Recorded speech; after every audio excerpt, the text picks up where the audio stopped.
El viernes pasado salió publicado en el Boletín Oficial el decreto que establece el cupo laboral para travestis, transexuales y transgénero en el ámbito de la Administración Pública Nacional. Ya está en comunicación con Noticias al Toque Alba Rueda, subsecretaria de Políticas de Diversidad de la Nación, perteneciente al Ministerio de Mujeres, Género y Diversidad. Hola Alba, muy buenos días. Javier Sismondi y Susana Álvarez te saludan aquí desde Noticias al Toque. ¿Qué tal? Buen día.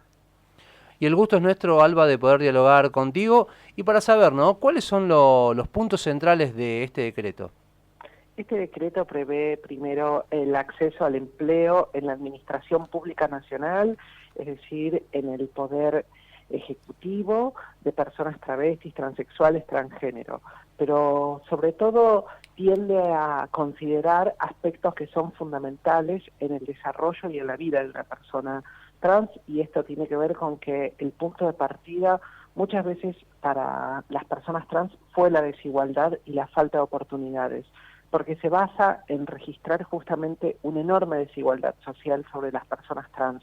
Más del 80% de las personas trans se encuentran sin empleos formales. Entonces el decreto prevé un tipo de formación en el trabajo para poder cumplir con la ley de empleo público, así como también poder trabajar con las áreas de recursos humanos y los equipos que vayan a recibir a compañeras, a personas trans, para poder trabajar en un espacio libre de discriminación y violencia y respetando el trato digno de las personas. Entonces, es un decreto que por un lado fija una acción afirmativa sobre lo que es la población trans y una desigualdad estructural en nuestra sociedad, y por el otro lado lo hace teniendo en cuenta las condiciones de vulneración que marcaron la vida de tantas compañeras en nuestro país, con lo cual es un paso importante para toda la comunidad trans.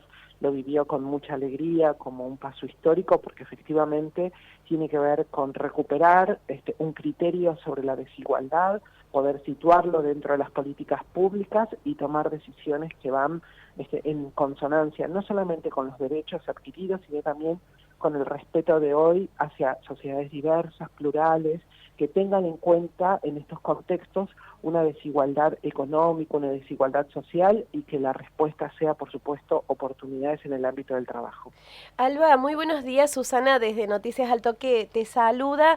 Precisamente con respecto a esto que vos marcabas, que se trata de un colectivo que ha tenido desiguales posibilidades a la hora de formarse, incluso imagino hasta tener expectativas en cuanto a una formación profesional. ¿Cómo se va a trabajar o cómo lo establece el decreto que se trabaje la capacitación concretamente en ese sentido? Bueno, esa capacitación se hace a través de un acompañamiento dentro de una mesa interministerial que va a participar, por un lado, el INADI, el Ministerio de Desarrollo Social, la Oficina de Empleo Público de la Nación.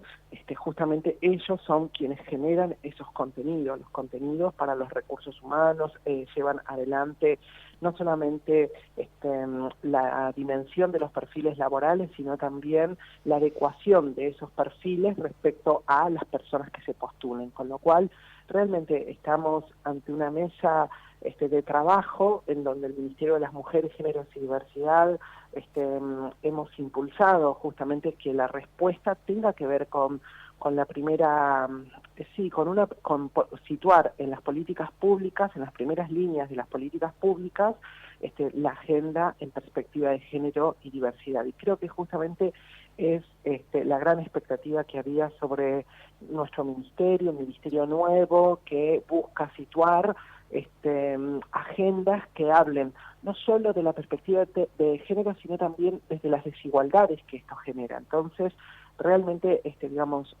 todo el abordaje sobre las violencias de género este año, más lo que implican las tareas de cuidado, más, lo que se viene haciendo en diversidad, creemos que realmente en un contexto difícil para nuestro país, en un contexto que realmente, se entiende, condiciones de profunda desigualdad, bueno, poder mirarla en perspectiva de género implica eso, como ver cuáles son nuestros grupos poblacionales más excluidos por estos motivos. Así que la respuesta es justamente eso, una mesa interministerial que crea condiciones de posibilidad para la terminalidad educativa de las personas trans, es decir, que puedan completar sus estudios y así como también formación en el empleo. Recordamos a la audiencia de Noticias al Toque que estamos hablando con Alba Rueda, subsecretaria de Políticas de Diversidad de la Nación, perteneciente al Ministerio de Mujeres, Género y Diversidad.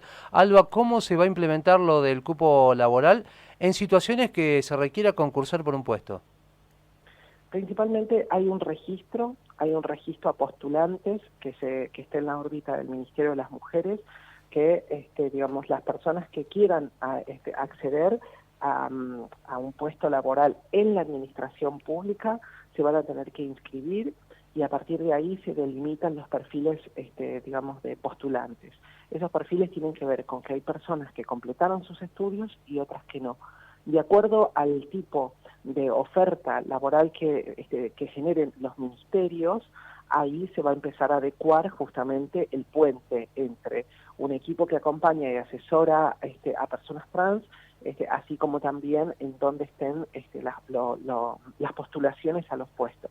Entonces, seguramente la textura de la población trans también, digamos, demanda que hay personas que completaron algunos procesos educativos y hay otras personas que lo van a completar y se comprometen frente a ello. Entonces, en los perfiles respecto a esto tiene que ver más bien con, digamos, con lo que en recursos humanos en general se aborda a través de los perfiles educativos. Ese es como los primeros lineamientos para esto. Todavía el decreto tiene que reglamentarse y estamos constituyendo las mesas porque esto es una noticia muy reciente. Fue el viernes pasado la creación del decreto, así que realmente en eso todavía queda un camino por andar, afinar en estas cuestiones, pero tiene que ver justamente con esto, con lo reciente del decreto, y ya tenemos grupos de trabajo que están justamente abordando esta caracterización que ustedes plantean.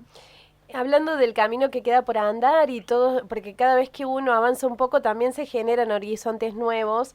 Y el acceso a la posibilidad de trabajo en el ámbito privado, Alba, ¿es algo que se están planteando hacer algo respecto de esto? Que también imagino que debe estar complicado o por el momento no se va a trabajar en eso. Nosotros tenemos hoy, al menos en Argentina, 14 proyectos de ley que están presentados para cupo laboral en el Congreso de la Nación.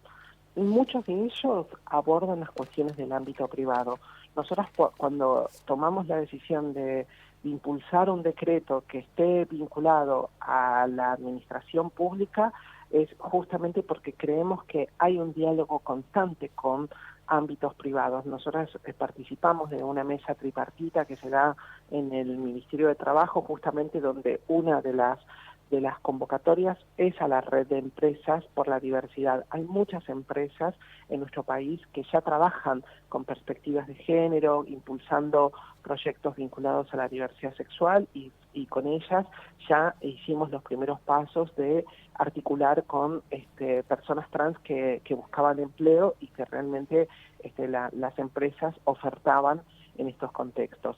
Pero además de eso, lo que también contamos es con un paso fundamental. Hay una coordinación para el acceso al empleo donde estamos justamente generando las herramientas a través de un programa para poder ofertar, acercar, promover el empleo en las empresas privadas. Lo que está sucediendo al día de hoy también es que esta noticia genera mucho interés dentro de las áreas del Estado y de las empresas privadas, con lo cual afortunadamente creemos que estamos como situadas nuevamente en un desafío histórico para nuestro país, que es justamente esto, romper con la desigualdad de hace muchos años, y las empresas se contactaron con nosotras porque también quieren o adherir al cupo o ingresar personas trans dentro de su personal. Creemos que efectivamente son los primeros pasos para un cambio cultural que tiene que verse representado en las universidades, en las provincias con leyes de cupo en las provincias y así como también en las empresas privadas, y creo que justamente el motor de ese cambio es una lucha histórica, con lo cual realmente hay una conciencia sobre esa desigualdad tiene que ver con no solo las tasas de desempleo, sino también con toda una serie de situaciones que se plantean a lo largo de la vida de una persona trans, las condiciones de vida de las personas trans, que dan cuenta justamente de una enorme brecha de desigualdades. Entonces, allí es donde creemos que nos encontramos hoy con otros horizontes de posibilidades, y estos tienen que ver principalmente con que lleguemos a tener un cambio cultural que nos permita ver, humanizar, incorporar saberes y vivir la diversidad social que ya existe en nuestras sociedades. Alba, esto de ampliar las posibilidades de acceso al trabajo, ¿no? ¿Creen que también puede llegar a elevar la expectativa de vida de los integrantes del colectivo? Bueno, tocaste un tema fundamental, la expectativa de vida de nuestra población, para hablar justamente de por qué se adopta esta medida. Es uno de los ejes más importantes. 40 años es el promedio de vida en Argentina.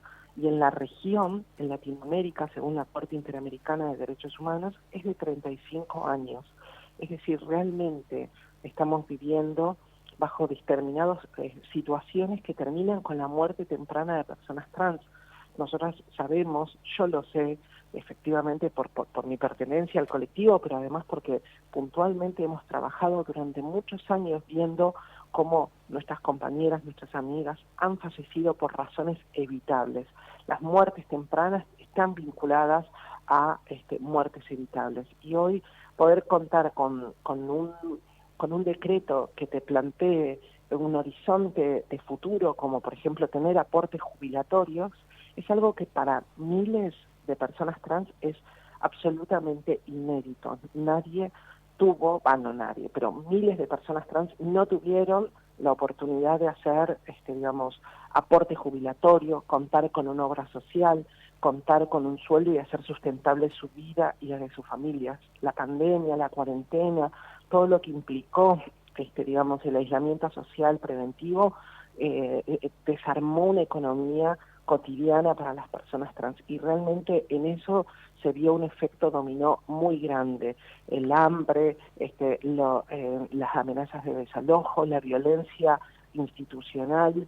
Entonces, son condiciones de vida muy precarias, y frente a esa precariedad el Estado debe asumir responsabilidades sustantivas para modificar estas realidades. Principalmente las condiciones de vida trans deben ser modificadas, y de eso se trata el impulso que se está dando dentro del Ministerio de las Mujeres. Tomar en consideración la perspectiva de género es situar en las agendas públicas justamente estas variables, estas condiciones, esta expectativa de vida, para poder transformarlas y constituir sociedades más igualitarias y a la vez diversas.